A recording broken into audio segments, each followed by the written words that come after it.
Vamos pensar hoje um pouco sobre o reino de Deus, ou aquilo que Jesus propõe sobre o reino de Deus, o seu significado, o seu caráter e a sua importância para a nossa vida e a vida da igreja.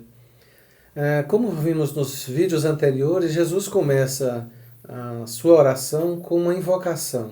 Então ele diz: Pai nosso que estás nos céus. E na sequência, Jesus demonstra um desejo profundo no seu coração, que o nome de Deus fosse santificado. Então, ele diz: santificado seja o teu nome. E na sequência, que tem a ver com o que nós vamos pensar hoje nesse vídeo, Jesus diz: venha o teu reino. Para entendermos melhor o que é o reino de Deus, é evidente, trazendo algumas considerações simples, importante inclusive para entendermos a dinâmica do trabalho e do ministério de Jesus, o que ele estava de fato propondo, o que caracterizava, o que caracteriza o reino de Deus para nós hoje. Quero usar aqui como referência as palavras do José Antônio Pagola, quando ele diz que a vinda do reino de Deus é tudo. É o núcleo central de sua mensagem, a mensagem de Jesus, a convicção mais profunda, o objetivo de toda a sua atuação, a paixão de sua vida. Por isso esse desejo ardente no coração de Jesus, que faz com que tudo que ele fará em seu ministério esteja relacionado com o reino de Deus. Ou seja, todas as suas ações, todas as intervenções, os milagres que Jesus fez, os exorcismos que Jesus fez, as palavras de conforto, as palavras de salvação, de esperança, tudo estava relacionado com o reino de Deus, com o anúncio da manifestação do reino de Deus. Então Jesus começa o seu ministério anunciando a chegada e manifestação do reino de Deus. Ele diz: o tempo é chegado, o reino de Deus está próximo. Arrependam-se e creiam nas boas novas. Ora, já que o reino de Deus está próximo, Jesus diz que o que devemos buscar então, em primeiro lugar na nossa vida, é o reino de Deus e a sua justiça.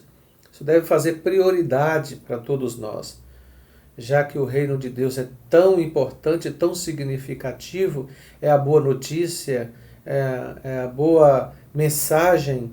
Então é o que nós precisamos buscar em primeiro lugar na nossa vida. É evidente que a gente pode compreender mal o que significa o reino de Deus.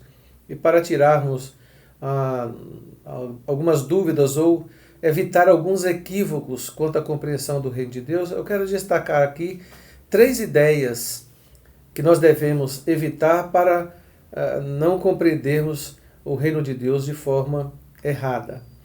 Primeiro, que devemos evitar identificar o reino de Deus com o céu.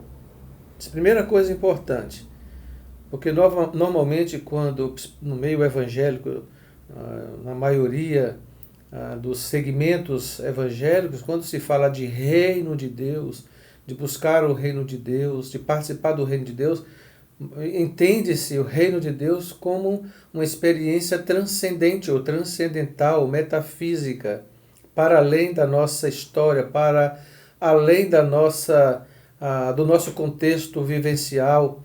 Mas quando pedimos, vem o teu reino, basicamente era isso que Jesus estava ensinando.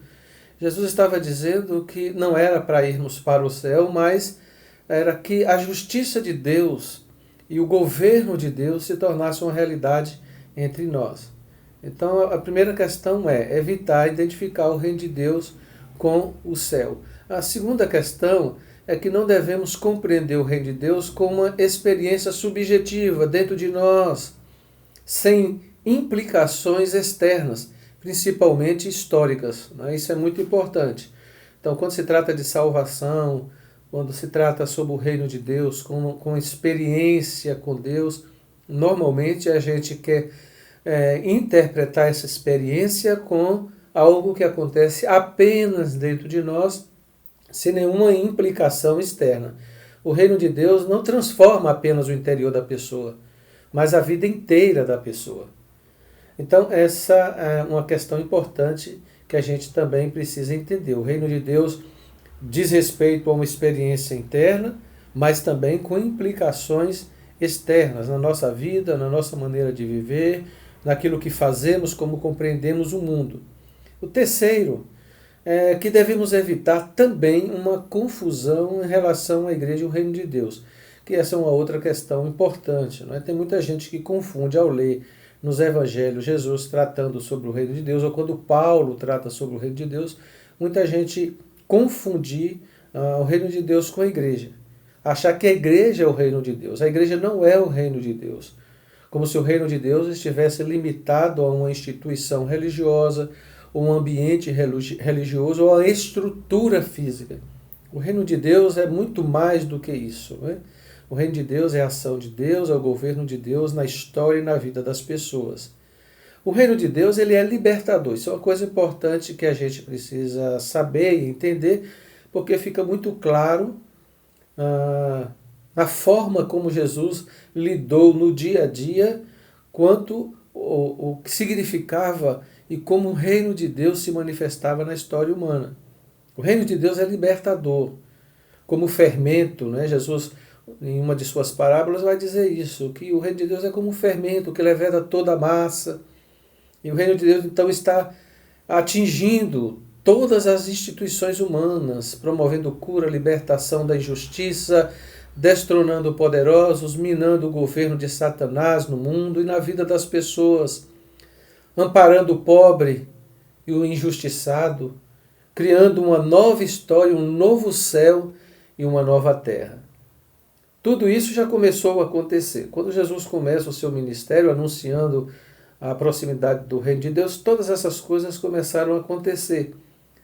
Mas terá sua completude quando Jesus se manifestar mais uma vez. Então, enquanto aguardamos essa manifestação de Jesus, qual deve ser a nossa oração? O que é que nós devemos pedir a Deus? É que o reino de Deus venha. Que o reino de Deus seja uma realidade na nossa vida. Que o reinado de Deus seja uma realidade na nossa cidade, no nosso país. Seja uma realidade na vida da igreja. E seja uma realidade no íntimo do nosso coração, do nosso ser interior. Mas que isso tudo seja refletido na nossa maneira de viver. Então, que venha o reino de Deus.